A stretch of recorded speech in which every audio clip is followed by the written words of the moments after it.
Honorable Speaker of the House, Prime Minister, Leader, the Opposition, and all other members of the House, good afternoon. My name is Ngozi, and I am 7 years old.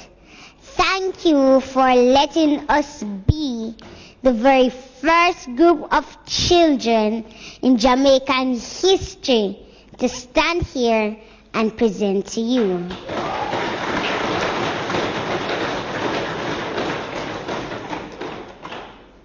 With me are Tafari, who is also 7, Kino, who is 10, and Shanil, who is 18, and spent most of her childhood in state care. We are here today as advocates for a violence-free Jamaica. We love our country, but we hate the violence that is hurting the bodies, minds, and spirits of Jamaican children.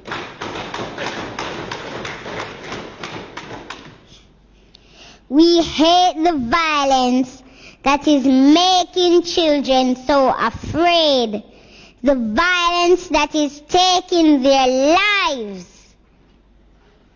We are very concerned about what is happening to our children and what is happening into your children.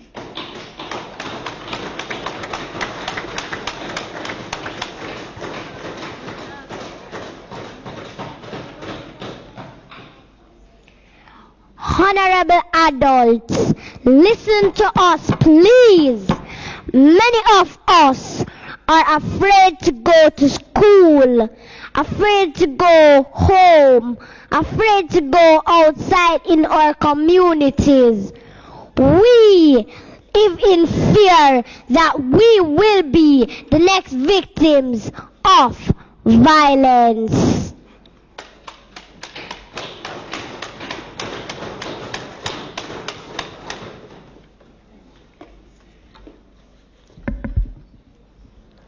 Ladies and gentlemen, our fear is based on the heartbreaking reality that many of us are being bullied, many of us are being beaten, many of us are being sexually and emotionally abused, and we are being murdered.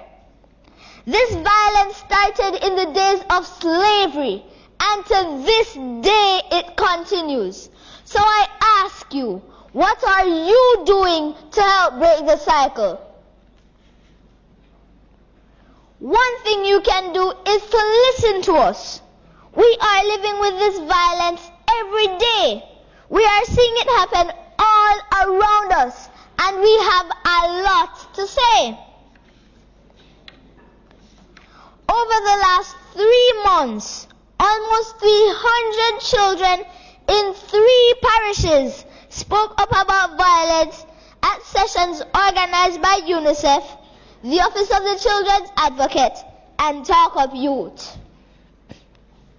We learned about the rights we have in the Convention on the Rights of the Child, and we reasoned about what it means to have these rights, like the right to share our thoughts as we are here doing today. Let me bring you into our world. I will now read some of the experiences of violence that were shared by children at these sessions. This is what they wrote in their own words. Number 1. Between the age of 5 to 10, I was exposed to physical abuse. It was a case where I had been beaten to the point where it felt like nothing to me. Her excuse for beating me so harshly was that she was trying to discipline me. but still it didn't cover up for her scars that are left from her gruesome disciplinary actions that are still haunting me today. Number 2, I have seen gunmen kill men. Number 3, I have been sexually abused by my father's friend. Number 4, I have seen parents verbally, emotionally, and physically abuse their child or children because of their reports. The children were told that they were worthless and would not turn out to be anything good in life. This left the children feeling unwanted, deserted, and some even started to feel suicidal. Number 6, my grandmother lives in a very bad community.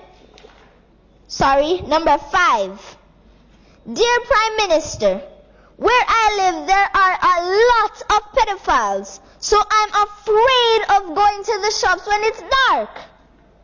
Number 6, my grandmother lives in a very bad community, and sometimes I have to stay with her. Gunshots are fired very often.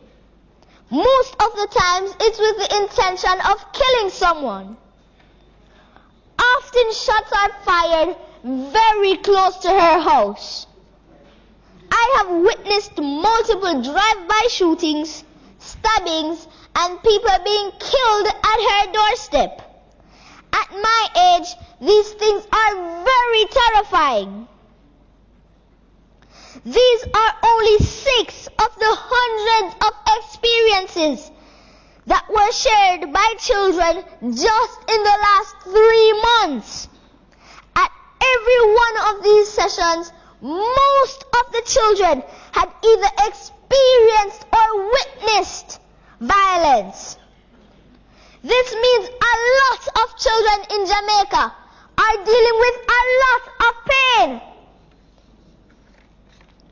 Research from around the world shows that this kind of trauma can have negative effects on all aspects of a child's development, and it can have a lasting impact.